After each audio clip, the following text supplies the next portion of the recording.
Oh yeah, another Wednesday. You know what that means? Another live stream. Yeah. Welcome. Usually, what I tell people when they watch this on the replay is if you're watching, you can feel free to skip ahead like 2 to 5 minutes. That gives us time for everyone to get in and get set up and yeah, get streaming here. Angel, thanks for joining.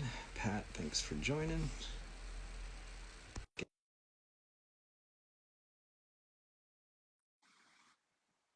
It's Jody. Thanks for joining. Mary McCarmody, thank you for joining. What's up? And there they are. Well, that was way easier than it normally is. Let me just readjust here. I'm trying to see if I can turn you up. Oh yeah. So I'm down to one ear. Unfortunately, I had like a massive ear infection last week, so I can only use one earbud. Let me know if you have problems. Oh, really? Yeah, it was brutal. Oh, let's see. Dean Drac Martin. Sorry if I pronounced your name wrong. If you two know anybody, just shout them out. Hey, Deandra!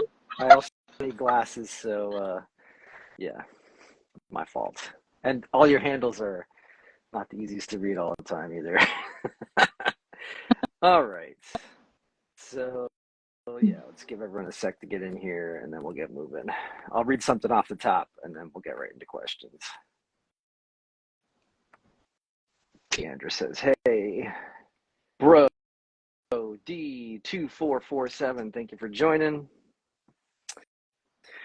All right, and the Roe Bison, thank you for joining. I appreciate you trying to live stream this to YouTube as well. We are working on expanding the live stream to Facebook, YouTube, all that stuff. But it's much more difficult than you would think, thanks to technology. It's the double-edged sword. Let's see. The Roe Bison says, hey, Bryrex, thank you for joining. I think you've been in almost every live stream this week, so much appreciated. We've been trying to do a couple of daily like jams. Pat jumped in. When was that? 2 days ago or so? That was cool. Went over your rig, which is very cool. All right, so let's get started here.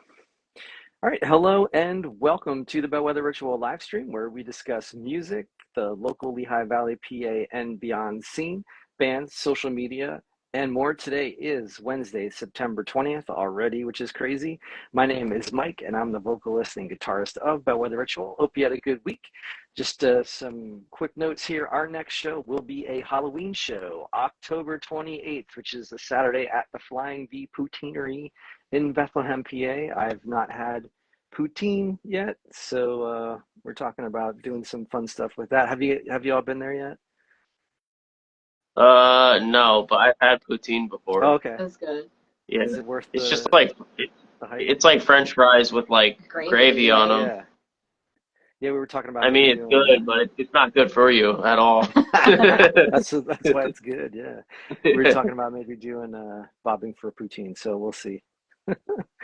So tonight our guests are Jody and Pat of Steel Hemliock. Steel Hemliock are an Lehigh Valley based band mixing down-tuned heavy country classics, bluesy versions of pop songs, and classic rock favorites with a grungy edge. They are currently recording their first album and look to have it out by the end of the year. We'll talk about all that and more. Jody and Pat, welcome. How are you doing tonight?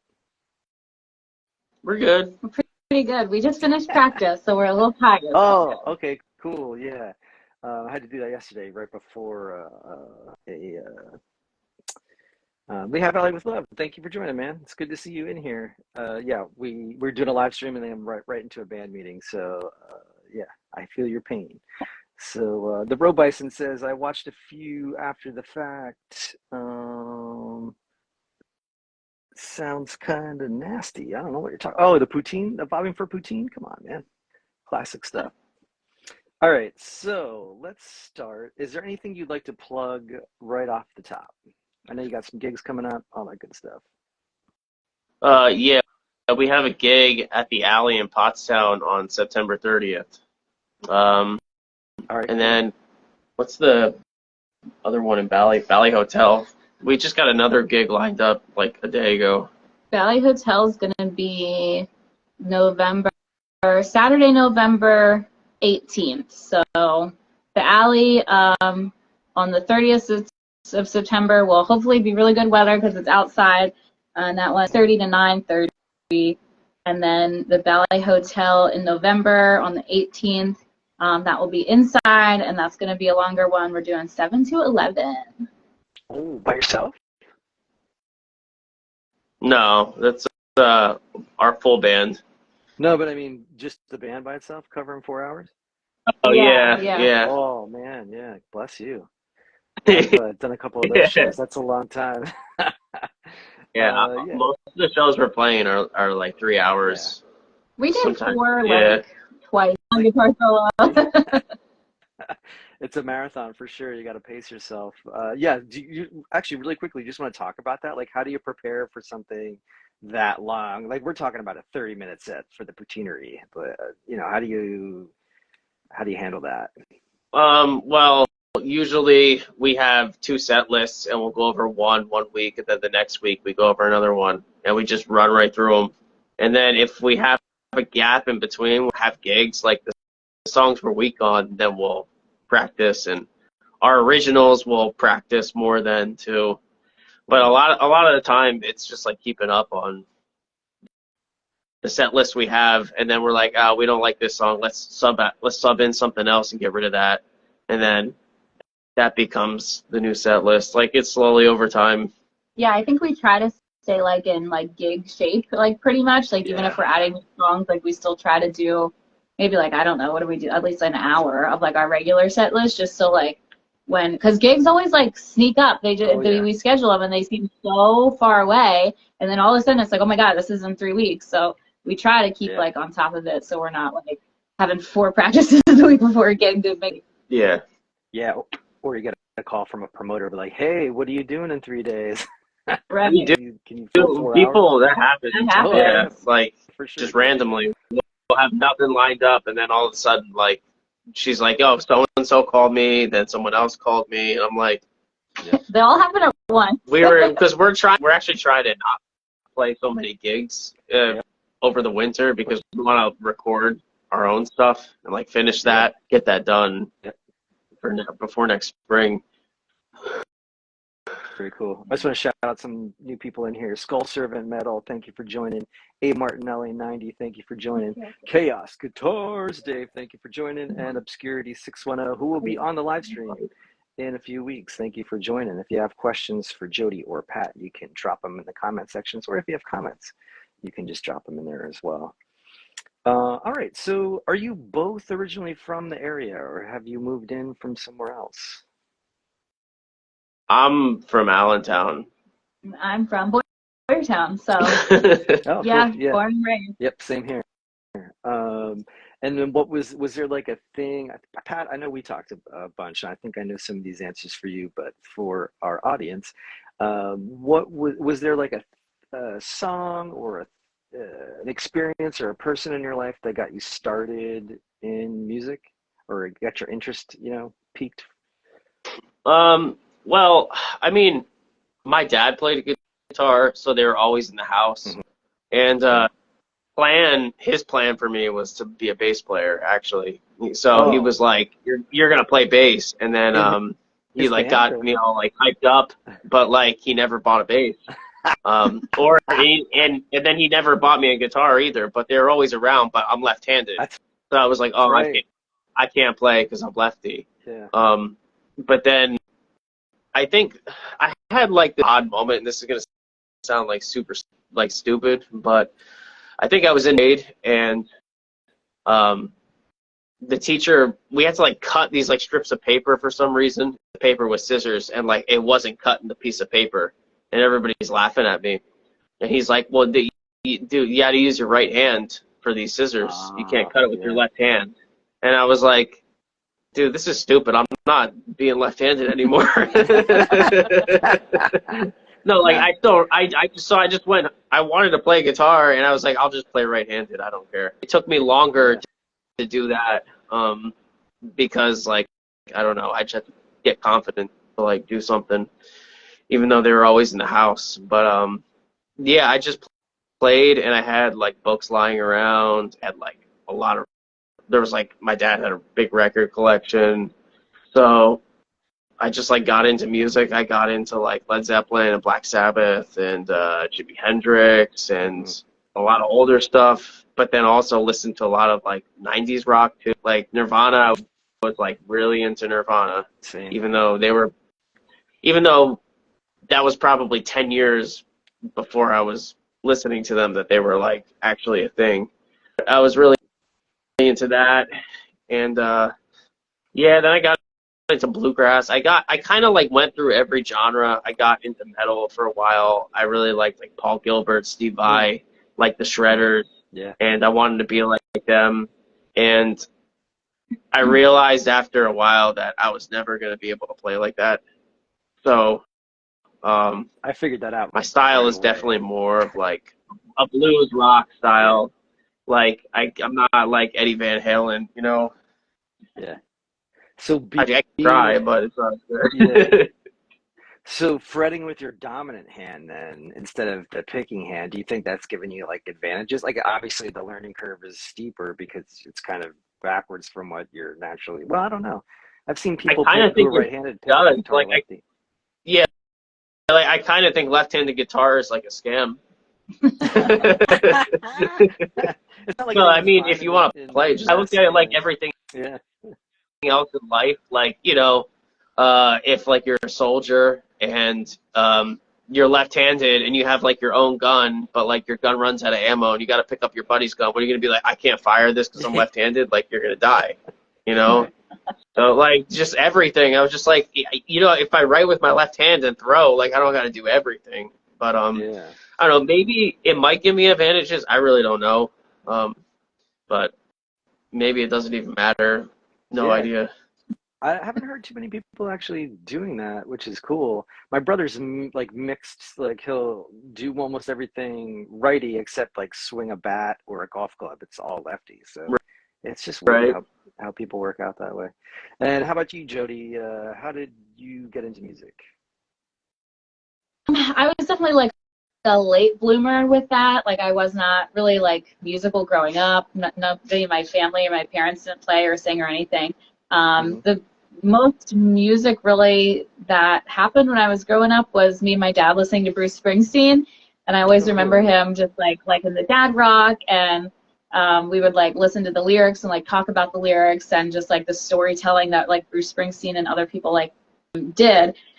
So I was always like drawn to like the writing side, I guess. Like I wrote poetry and I have like piles of like old diaries and stories I would write from like throughout my whole life. And I wanted to be a writer I still do want to be a writer and like publish and everything like that. And that really didn't transcend into music until probably like a couple years ago. Like I had a guitar just for fun and I would like fiddle around with it. And then my dad passed almost 2 years ago and I just kind of, I don't know, started playing more and like writing songs and it used it really as like therapy. For me, it was more like, it was less of like, oh, I want to be like my, favorite musicians, and more like it's something like I have to do because these emotions are just spilling out and they need Yeah. somewhere to go. So that's kind of it for me, and it really wasn't even that long ago. It's crazy.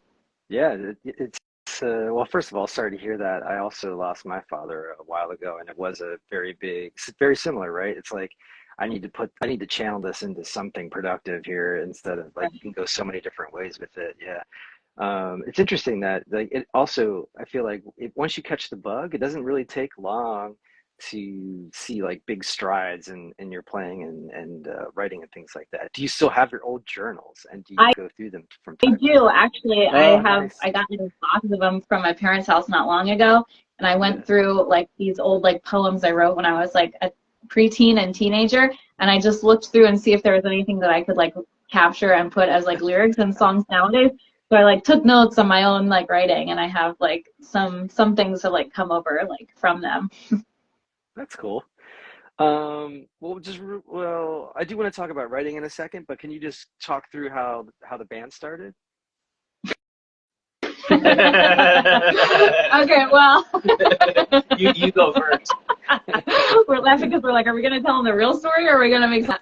So me and Pat met on Tinder. Oh, nice. And it was through some swiping. I think at that time, like, you were playing, like, with your friend's band, and I was, like, kind of just dabbling and going to open mics. Mm-hmm. So we swiped and started chatting on Tinder, and Pat was like, oh, I'm going to be playing with my friend's band at Valley Hotel. And I was like, oh, actually, I was thinking about to an open mic there. So we just kind of, like, met up there, and he watched me play, I watched him play, and then after that, we were kind of like, yeah, we should play together. Do you want to? And I was like, well, I come from, like, country-ish, like, bluesy, and he was like, yeah, me too. And then kind of went from there. Cool. Pretty funny. Yeah, you don't hear that very often. Yeah, it was like, I think the messages, I don't know what was going on. It was mostly musical, I think. Yeah. But like, I was like, I don't really know if she's coming, but she showed up, and I was like, all right, cool. Yeah, very cool.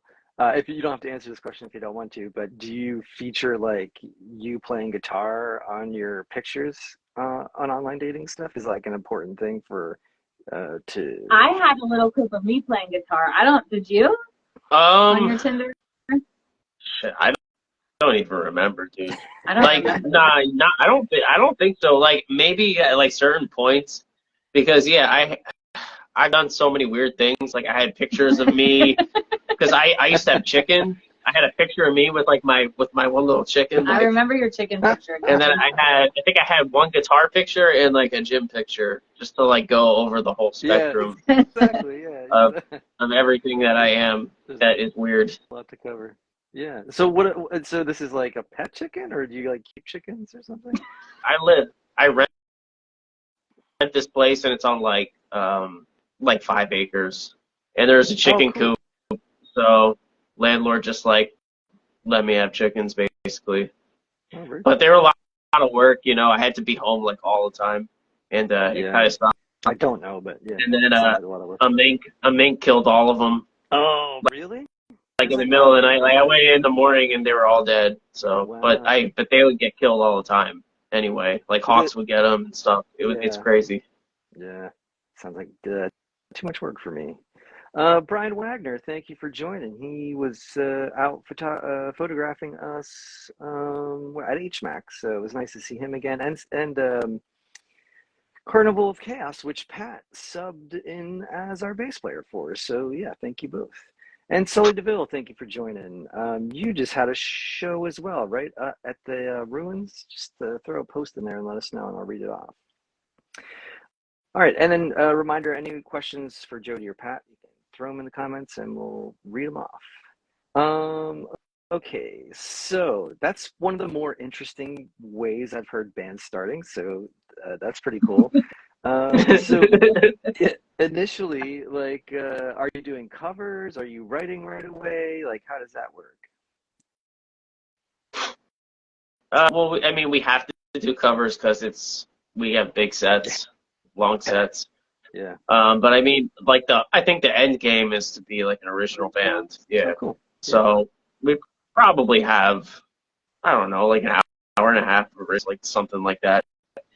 And we don't play all of them at each gig. You know, we'll play like a handful, and then we just kind of pick what we really want to keep. And sometimes we'll play a song and we're like, this kind of sucks. And we stop playing it. You know, it's just the way it is. Or I feel like sometimes like a song is like born and then you play through it, but then it's like it's not ready yet. I don't know. They have like their own like little life force, and they need to be like kept on the back burner until have like an idea or something that will take it to the next level. So we have quite a few on the back burner right now. Yeah. Also, a lot of our songs evolved because it was just her and I at first, and then we got a drummer and a bass player, and then when you have that, obviously things change. Yeah. And you're like, oh, okay, now we can have more like dynamics and things in our songs, and it like livens everything up. So the songs evolve too over time and like change. So some of the stuff that we were like ready to record, it's almost probably good we didn't, because we could like do it better now, more the way we would like. Yeah. And that's also how we met our drummer. Is her and I were ring, and we needed a session drummer, and our buddy Anthony just knew somebody, and he was living in what? No, but our our buddy who was recording for us, he knew this guy who played drums, and he lived in Colorado, but then something went on basically, and he moved back here, and then he ended up being in the band with us because Jody forced him to, basically. I did not force him to be in the band. It was like he was in the area, we were sending files back and forth. He was like, is this drum track good? And I'm like, so anal. So I'm like, no, this one little thing is like off. We were like going back and forth, and I was like, you know what, you're in Allentown now. Why don't you just like come over and play with us? We came over, and it was just like love at first sight. I mean, we were just like, after like, what, 2 hours playing with him, I'm like, will you please be in our band? It's good to have people like that. So I've known him for a long time too, so he's playing bass, and it's just kind of like formed, so it's good. Very cool. Let me just quick shout out Steve Couch. Thank you for joining. Steve has also been great about jumping in all these live streams this week, so very much appreciate that. Icy Trails, thank you for joining. And Quasi Cosm, thank you for joining. If you have questions for Jody or Pat, you can drop them in the comment section. Let's just go back to, you brought up a couple really interesting things. I want to touch on writing again a little bit more, but also band chemistry and like finding the right people and like what everyone's like brings to the table. What are those things that you're looking for when it sounds like, you know, you kind of just fell into the right drummer, but and your bass player is your friend, but like how much it does, like, do you take skill into the whole fold of it versus like how well you'll be able to think you get along with these people? Well, when we started playing, it was kind of like we were the perfect match because like I didn't really know anything about music, and he's been in bands and playing for like ever. So he knew like music theory and like, you know, what venues we could play at. And I didn't know any of that, but I had a lot of enthusiasm and like a buttload of songs written, and pretty good, like, you know, like reaching out to people and like talking and being the face of stuff. So we kind of hit it off like that. And then when we were adding other people, like, I don't know, I think personally chemistry is like more important than skill. Like I would rather have people that are like on the same vibe and with the same goals, and they're not like, I'm just reading what Roe Bison said. What do you say? Did you meet the other band members on Tinder? No, but that would be fucking hilarious. You gotta swipe. Good swipe again. You'll know that you have good chemistry if you swipe right on them. Yeah, right. I would listen if these two, if Tom and Nick were on Tinder, I would have swiped right on them. Yeah. I would have. But anyway, so yeah, I think the chemistry is more important than just skill. And I think everybody brings something like different and unique to the band, so together we kind of make a really good mix. Yeah, I would agree. I think between all of you. Yeah, I think skill is important to like an extent. Like I think like somebody has to like be like equipped. Yeah, like equipped enough in their instrument where you're like, yo, playing this song in this key, and they're just like, oh, okay, and like you don't really gotta tell them much more, but like also not somebody who's like, oh, I'm a virtuoso and I am the best, you know, like huge, like there's like a fine line, you know. Oh yeah. Like obviously there's people out there who are like insanely good, and I know people who can play crazy riffs and shred, and but they don't. You try to talk to them about like what you're doing in a song, they have like no idea what you're talking about. Yeah. I'm like, that's more important to me in this style of music we're playing. So, but everybody in our band, you know, we all know, and I think in a band, not everybody has to know music theory, but like one person should, or like or at least somewhat to like compensate for that, and then other people might be creative with like other things. Like I don't know, I'm probably like the theory nerd. You definitely are. In our band. Yeah, like or like when she's writing a song, she's like, what do you think and what can I do? And I'm like, play this chord here, and she's like, oh yeah, that's cool, and like then we'll build the song. Like she'll have the idea for the whole song, and then I kind of like embellish it, or I'll think of like a riff or a melody to go along with it, and then you know Nick plays the drums and Tom plays the bass, and like those are like the foundational instruments that nobody really thinks about but are like the most important. So I And think how with a they bass player, interact too. Yeah. it's just being on time. It's like keeping really good time, following the kick drum, knowing when Yeah. to drop out and Yeah. stuff like, Yeah. and when to play, like the big things. And then with drummers, it's just keeping time. Like, so, I mean, there's guys I know who can play drums who are like, seem really, really good, but like they like you go from one part of the song to the next part and like the tempo's completely different and Yeah. like those slight variations good sometimes, but Yep. like when it's like a huge variation, it's like, dude, you gotta go, bro. I Yeah. can't. Or people overplay, all that kind of stuff. Hawker Shane, thank you for joining. Sam Donut, thank you for joining. Let's see. The Robison says the pocket. Bass needs to know the pocket. Yes, that's one big one for me. I think everyone really needs to know when to sit in it. And we always say, like, you know, those like wedding dances where you stand in a circle and then one at a time, or two people go out and then two people come back and two people go out. And like, you almost have to kind of set it up like that. Like, everyone can't just be going off all the time, or doesn't, it's just too confusing for the Right. audience. So it's like timing those right. Like, yeah, of course you want to give everyone a spot to shine, but you got to know your role and yeah, keep it simple. So, Pat, did you study theory? Like, did you go to school at all for that? No, actually, our drummer, he went to school for he has a degree in like What? audio engineering. And Yeah, music yeah, theory. and music So our theory. drummer When I does tell you we too. got so Yeah. lucky with him, But no, but I just did my own personal studying, Yeah. like through books and the internet. And for Yeah. a long, long, long time, like a lot of this stuff didn't really make sense, and then it all just started to click, like one by one.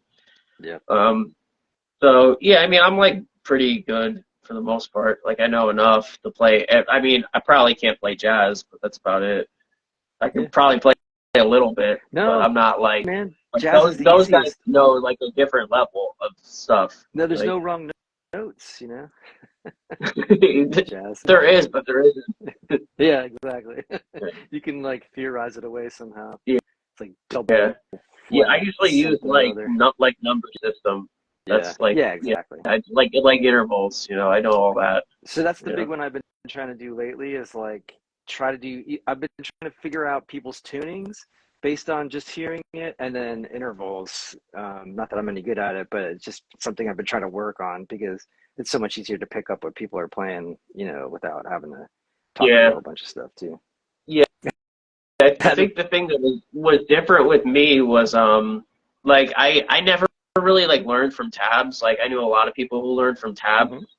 mhm. Me, I would just read like the first three or four lines, and then I'd listen to the song and just like try to play Yeah, because I was like, this is too much work to read this. yeah, So I think when you learn that way, you kind of start to understand yep, the instrument on a better level than if you just play tabs. You're like, oh, I'm playing like this, but you don't understand that it's like, oh, this note is like the same, and it's in this octave, and it's like the same here and there, and it hmm, starts to become like a roadmap, like grid. And then you can see where all the notes are. The hard stuff is like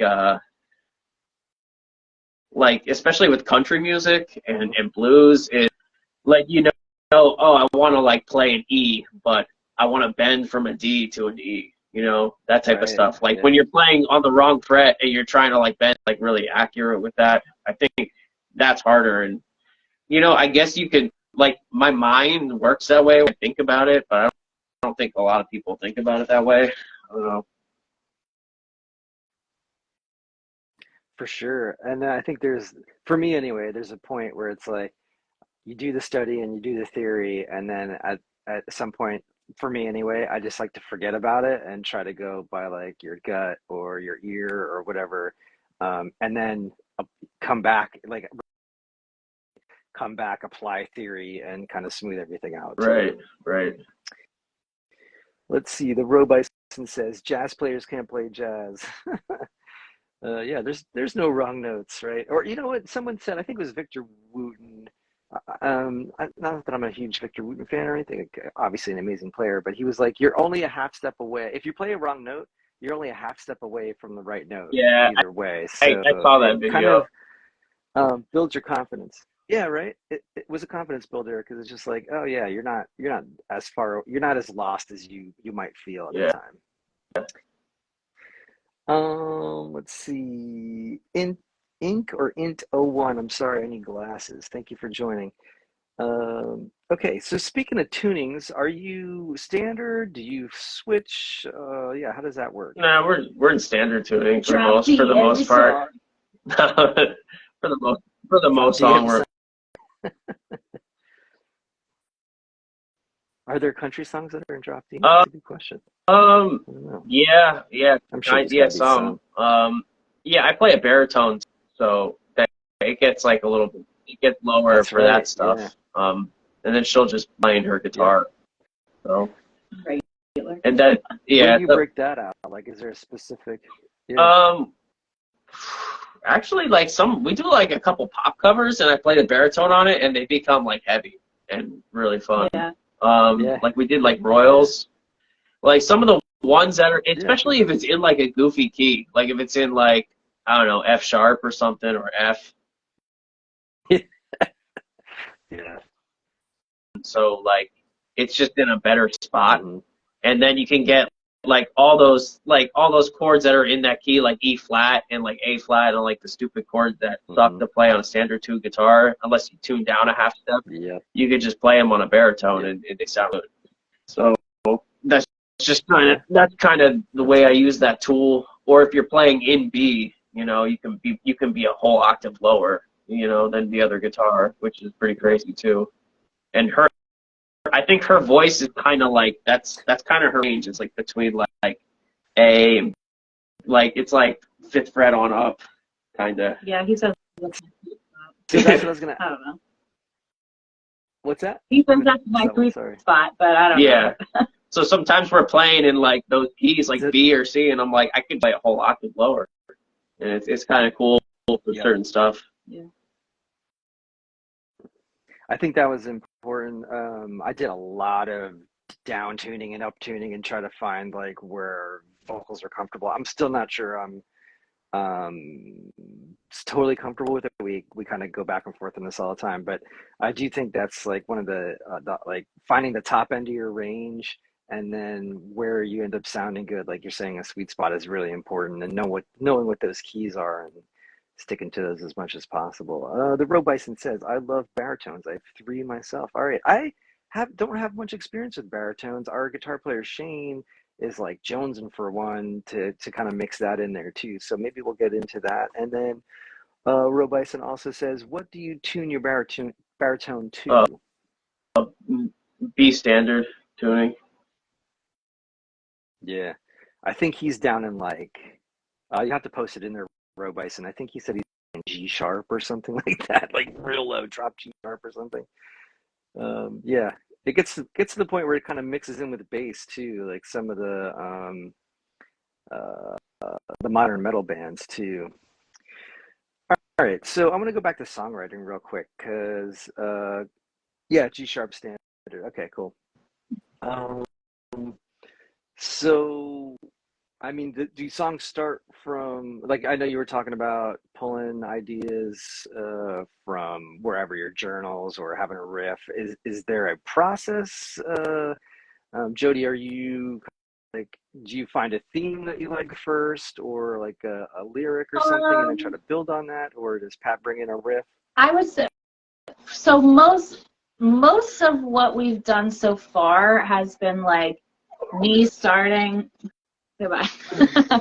Has been me coming with like something, either like lyrics or like usually I'll come with like lyrics and then like a bare bones of like chords, and that's how it started.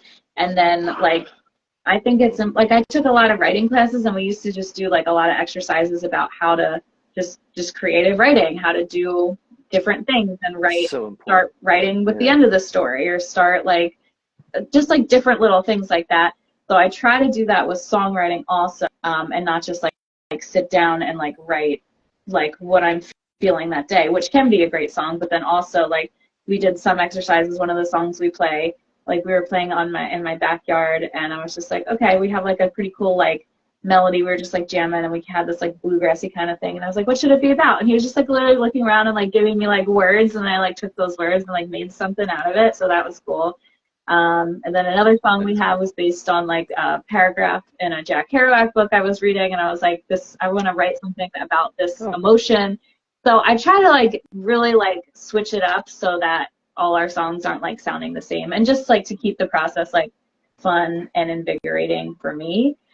So far, I've probably done most of the writing, but I think, and probably the songs that we're gonna release on our first album are gonna be predominantly, but I think the direction we're going to after that is like bringing some of like Pat's songs that he had written with previous bands in, and then like maybe starting not with lyrics, maybe with a guitar riff or something like that.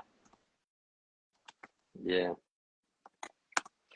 Real quick, the Roe Bison's on fire tonight. Thank you for commenting in there. What brand baritone do you have? Sorry, I have. I'll show it to you quick.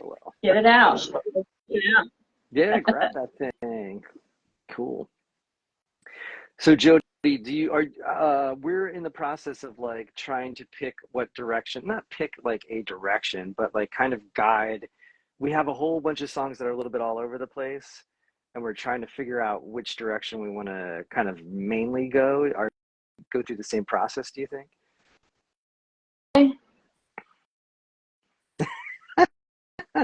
The Roe Bison got your attention there.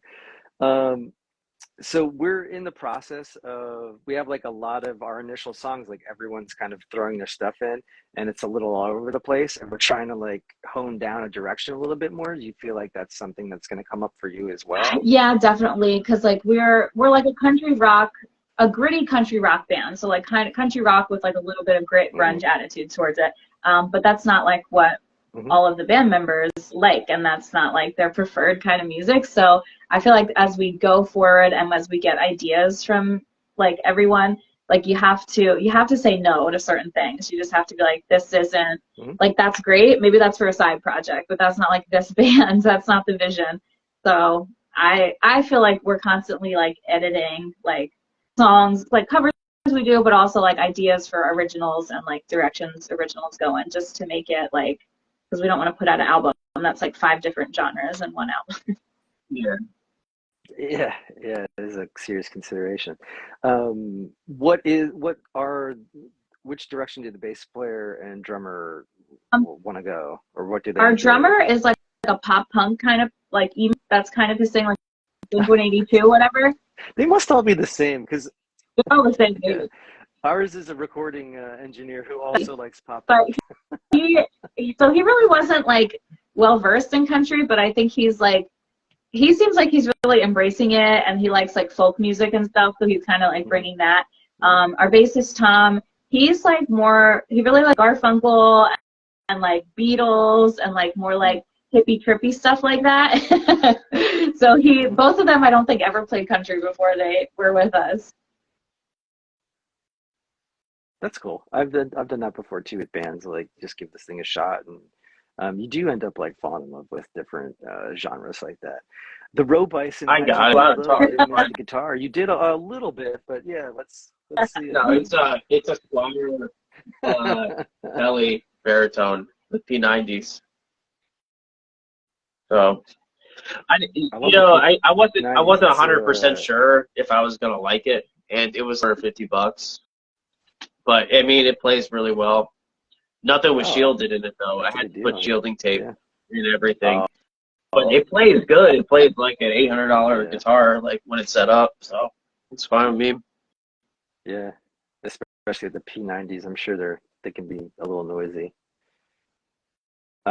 Let's see. Do you ever feel like when you're writing a song, or you're using you're maybe like reworking a cover? Obviously, you're changing the style of the cover song. Have you ever like started writing a song and be like, this might be better a little more upbeat, or like lean country or lean grunge a little bit more? Do you ever like go through some style or genre changes as you're writing? I think we do that like all the time. Like I don't know. I don't really like when a band plays the covers like exactly the way they're supposed to be. We argue about that, but I always like when they're like creative and different, and I'm like, ooh, like I can still sing along, but I can be like wowed and like impressed by like little slight changes. So I think we do that all the time. We're always like kind of taking pop and making it more grungy, or like taking country and making it more rock, or like, I just had to read this comment. They had a big sticky note on it, said, "Don't tune to E." I think I'm going to get that sticky note on my baritone guitar.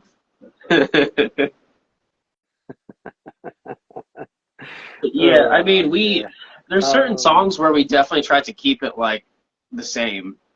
And then there's other songs where not many though. Yeah, but there's some songs where we try to change it up for sure.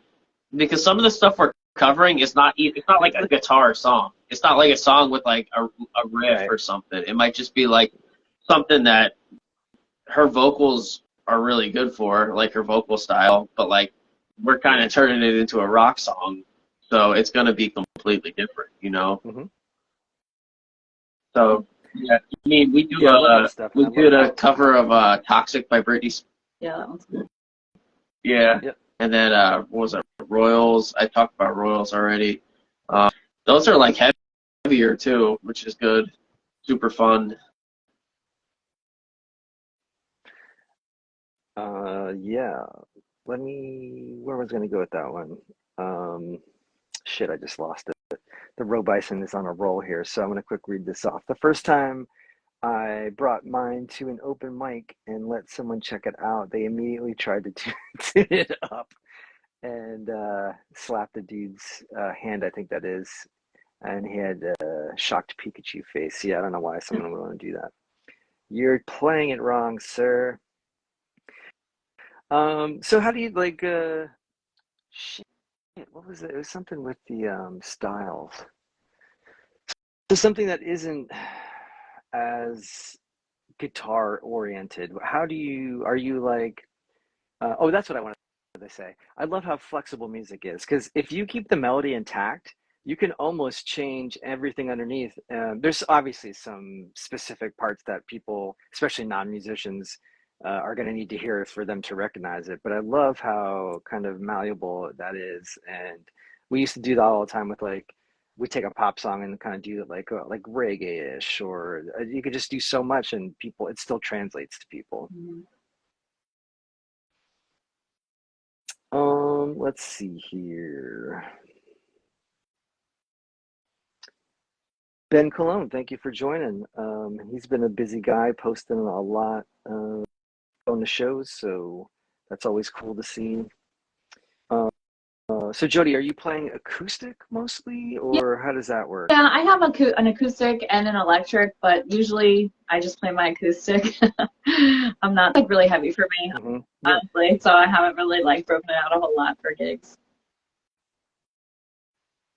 I just bought a really heavy guitar, and I'm like, I love the way it looks, but after I had to get a huge strap too, because after a full set, that thing just wears on you.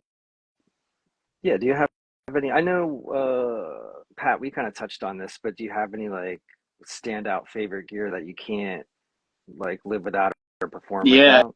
Everything. All of his pedals. No, I mean, like, honestly, like, I'm definitely like I try not to be a gearhead because like I don't have the money for it, but yeah, I mean, most of the pedals I'm using, like all the pedals that are on my pedal board I need, and if they're not on there, I'll try to like sell them usually, or like I have a couple that I swap out, but yeah, for like the sound I'm going for, you definitely need a compressor because you're playing a lot of clean parts and you need that sustained. So the compressor is like real important. I have a King of Tone clone. That's kind of my overdrive sound, so that's really helpful. And I have a Keeley Hydra reverb tremolo because the amp I'm playing through doesn't have reverb on it. Well, the one does, but sometimes the other one doesn't. So I need that reverb. The tremolo for the style of music we're playing, definitely. And I think my tuner is probably the most important, besides the guitar. Yeah, that's for sure. And I feel like Yeah, not enough people have them. and yeah, you have to. But yeah, I mean, I have. Other than that, I have a that I don't necessarily think I like need that, but it definitely like helps. But I don't. I like to be one of those people that like overuses delay either, because I can get a little bit obnoxious. And then a volume pedal because Yeah, it's like, a lot of oh times I'm trying to do like yeah, parts where I'm imitating like a pedal steel or something. You need that volume pedal. yeah. Do you play slide at all? I mean, I'm not very good at it to be honest. No, me neither. I'm just curious. Do you like? Do you like incorporate it into songs or No, anything like that? mostly like just pedal steel bends, which is like it's like a little bit different of style. It's not like my style, Gotcha. but Yeah. that's kind of what I'm working on learning next. Because like prior to this band, like I played country Slide. music, but mostly like acoustic, like bluegrass stuff, and I played mandolin too. Yeah. So like I was more in that realm, but I also played Oh, that's rock cool. electric guitar, and now I'm kind of like discovering a lot of new, and I'm actually learning a lot as I'm playing with this band, which is cool. Yeah. Very cool. Yeah, very cool. I feel like country and especially bluegrass can be real shredder-esque, you know? I mean, there's a lot of crossover there, I feel like. Yeah, Um, the main thing yeah, that it's just something yeah, interesting. the main difference to me was it's a lot more like hybrid picking. And I remember like hearing Yeah, about that and thinking like, man, I could just play all these licks like with picks, so why do I have to learn it how to hybrid pick? And then you hear the music, you're like, oh, you yeah, really need that like slap kind of like guitar tone for a lot of these parts. yeah, It's how you yeah, play it, very it's not cool. what you play, you know? Uh, Yeah, Amen. Yeah. And what you and leave it. I always they'll always our guys will always tell you, leave space too. It's important. What you don't play is just as important as what you right. do play. So, yeah. Gilvan Rodriguez, you have jumped in a couple times too. Thank you so much. I need to find out where you're from because I was watching your live stream a little bit this morning as well. So, yeah, if you want to post where you're from, that would be cool.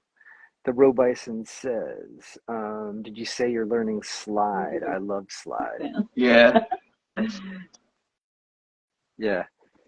Um, let's see, what else? Do you experience stage fright at all? Like, Jody, especially you, this is a little bit on the newer side for you, like you were saying. Like, are you one of these people who just like love to get up in front of people and Yes. let it rip, or was that something you had to get over? Oh, are Um, you? I think like in the Lucky you. beginning, like the first few times I did an open mic, like I was like nervous, but I don't know. I've always just loved being like the center of attention, like honestly. Mhm. And I always used to want to be an actress or like in like drama club and stuff. So there's just something about like being like in front of people playing music and singing and like connecting with the audience. Like it's so much going on at once. Like Yeah, you can't think about anything else. So it's like almost very like meditative. So like I don't really oh, get definitely. nervous. Like a little bit like maybe just like excited, not really like stage fright nervous. I'm bad. Are you? Yeah. You No, get I nervous? mean, no, Are you? as far as her, like, she was way less scared than I ever was when I first started. Like, I'm very good I at was hiding it, terrified. but like, yeah, but even now, like, Yeah, right before every gig, I gotta like take like 15 minutes to like just yeah, myself right before. I don't get scared, but I need to like be in like the zone and like I go away from yeah. everybody usually for like 10 or 15 minutes, and then I come on and I play, and then I'm good at that point. But yeah, I mean, when I first started playing, I definitely got a little bit nervous, I guess.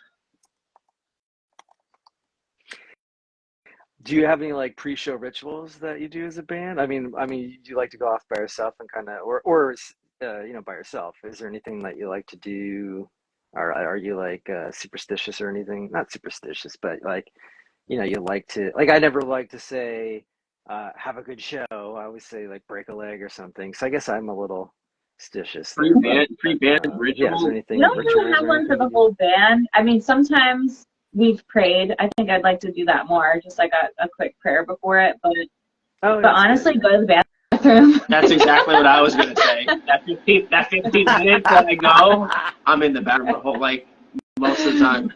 Never took. Especially with a 4 hour Yeah. set. Are you doing like 45, 15, 45, 15, or how Usually does we that work? do, for a 3 hour set, we'll do like an hour 20 and then like a 20, 30-minute break and then another hour 20. For the 4 hour one, we'll probably do, Wow. yeah, Oh, for okay. 4 hours, we'll probably do like an hour-ish and then like 20, 30-minute break and then an hour-ish, 20, 30-minute break. Gotcha. Let's see the Roe Bison. It says you'd rather break a leg than have a good show. Of course not. I'd rather, but I don't want to jinx anyone by saying have a good show or like have a good tour and then something awful happens. Nothing worse than holding it on stage for sure, especially if you are someone who likes to have a few. Yeah, well, I got the Yeah, wireless I rig now, tend so not to I do can that just anymore. go and keep You're playing gonna play from the and just bathroom? play for. That'd be a first.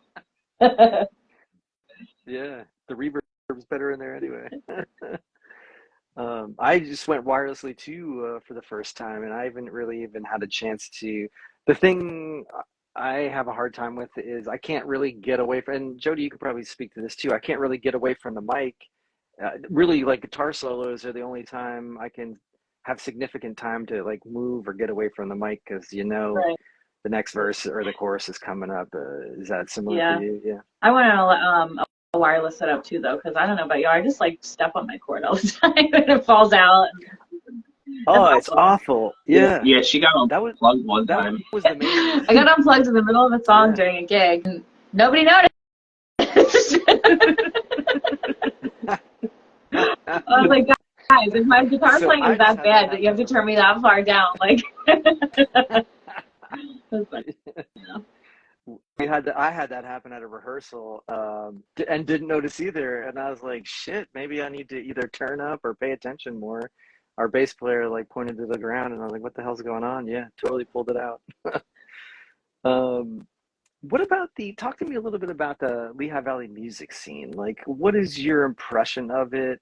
Um, I feel like the valley has been changing a lot recently, and it's just interesting to hear people's perspectives on it. Well, I don't know. I think like after COVID happened, it's like harder to get gigs now. It's getting easier. It seems like again though, but it seems like there's a lot. I mean, I guess it seems like bands are getting paid the same amount as they were like 10 years ago. Like you're not like really making any more money. 'Cause I Mm. remember making like the same amount. So, but you know, Hmm. things cost a lot more now. That's just one thing. Oh, But yeah, definitely. I Yeah. don't know. Like I think there just needs to be like a little bit more variety in music, and that's kind of what we're trying to bring. Something a little bit different. Yeah, Yeah, it seems for like, sure. sorry, You go ahead. Yeah. because we're like country-ish, and there's not, I don't know, Lehigh Valley is just not like a hot spot for like the country folk, which is funny because it like where I grew up is very like everybody wants to listen to country there. So like for instance, we played one gig, I won't say where, but they were like, oh, you guys know any Grateful Dead? And we're like, no, that's not the kind of band we are. So I think we're just kind of trying to figure out like where we fit in and how to like get gigs, Yeah. but while like staying authentic to ourselves and not like catering to people so much that we're like changing who we are and what we do. Well put. Uh, Music Fest, and they actually booked a lot of country and sold like country far outsold everything else Wow. for them. Like they were for a while, they almost felt like a country festival. This is back in like 2013 to maybe 2017. So yeah, I'm trying to think of the names off the top, but they had some Keith Urban. They had some pretty big people come through. I'm not as well versed in country and I can't rattle them off. But the one guy had like an airplane, like the front nose of an airplane on stage, which I thought was pretty cool. I can't remember his Bryce something maybe. He had a song about being drunk on a plane. But yeah, I always wonder about that because people do seem to come out for country shows and It does seem to be popular in the area, but you don't see a whole lot of bands. There are bands out there, but you don't see that like a regular thing in Right. the Yeah. bars. Yeah, I mean, I think the style we're going for is more, it's like, it's not like bro country, you know? It's not that like mainstream Nashville country sound. We don't want to really play Yeah. that. And there's not a lot of bands that play that in this area, I feel like, that are like, yeah, like booking like the Yeah. smaller bars. Like, I don't know, I'm trying to think of like places like the Fun House. I don't even know, like, I would like to play there, but I don't even know if we could vibe for a place like that. Like, Uh, yeah, I mean, there is like a transient audience there. they They do start start real so late. late. That's the. Whew. Oh, but next door, Godfrey Daniels might be a Yeah, good that would be spot for good. that Yeah, that would be a too. good spot. So Yeah, we yeah, haven't really like branched into like Tabernacle. Bethlehem as much. We're kind of like in Oh, really? Allentown and like some spots in Berks County. So, uh, we're trying to play in Bethlehem and Easton though, if we can. I think that would be, yeah, a great idea. You should look into Steel Yeah, Stacks and all that kind of stuff too, because they love all the different genres too. Tabernacle Band, thank you for joining. And Angel says country was the new classic rock for a while. Yeah, it was. And she also says Dirks Bentley. That's who I was trying to think of. So thank you for that. Um, let's see what else. She I also says there used to remember. Yeah, I be remember Montana Montana West. That's West. right. Yeah, Yeah, yeah. So I feel like, yeah, there's potential there for sure. But what's that? no, I was telling her that Montana West. They used to have like line dancing there. I remember. And the Mechanical Yeah. Bull, right? Yeah. Have you ever ridden the Mechanical Yeah, Bull? Bacon Fest. In Easton, Oh, yeah, they had really? the pig there. I rode it. I was on it for like 3 Oh, seconds. nice. How'd you do? All right off. Yeah, I'd probably be the same. Okay, let's see here. That takes us to pretty much about it. So, I mean, we can keep going all night, but we'll have to do this again sometime. How about after you release your record? We'll get you back on and we can talk about that a little For bit sure. more. How about you just plug everything, yeah, one more time and let everyone know where they can catch you, and then we'll wrap up. Okay. Well, we'll plug our 2 upcoming gigs. We're at the Alley on High Street in Pottstown, September 30th from 6:30 to 9:30. That's like cool outdoor venue, beer garden. And then we'll be a little closer at the Valley Hotel in Valley on November 18th from 7 to 11. And we are on Instagram and Facebook at Steel Hemlock. We also have a website, steelhemlockband.com. And yeah, that's about it. Give us a follow. Definitely give us a follow. There, there you go. Yeah. Oh, that's what I wanted to tell all these bands too. Follow back, man. That's one big thing I see. Like people are get obsessed with their ratio of followers to following, and it's just like, nah, we're a community here. That's so So dumb. follow back when you can. So go out. That's What's so that? dumb when people act like that. Yeah, it's small-minded. So what are you gonna do? It's part of it. People don't really get. It took me a long time to understand like what it's really all about is what we're doing right now, and like it's community, and you need to know people and be known by people, and that's how you really build it and make it great. So yeah. So yeah, we'll wrap it up there. Thank you so much, Jody and Pat of Steel Hemlock. Please go check them out, follow them, and yeah, we'll see you next time. So, you said the 30th. We'll have to try to get out there, or book towards Bethlehem and Easton, and we'll definitely come Yeah, check man. it out. Yeah, also let me know when you guys Thanks got for gigs spending and the I'll come out time. for sure. Yeah, sure. Yeah. Sounds good. Or yeah, we'll have to figure out. That's probably a stretch to play a gig together, but yeah, we'll definitely support. I mean, I'd Yeah, be down for maybe. it, no doubt. Yeah. But we have a couple of actually we're playing, and I should send you those people too. There are a couple bands that are kind of like blended styles that might be a decent fit for you guys too. So we'll I don't know if that's a big thing for us is like making sure we try to play with other bands too. So if you're down for that, I can send them along. But all right, well, appreciate the time, Jody and Pat of Steel Hemlock. So next week, I believe I'm not sure who we have. So check the list, and I will see. Oh, Chaos Guitars says it's not about numbers, it's about community, and that's one of Dave's biggest points. And he's always great with community, and he does all those great things. So thank you, Dave, and we'll see everyone next week. Have a great week. Yep. Thanks, guys. See ya. Thanks. Good night. Good night.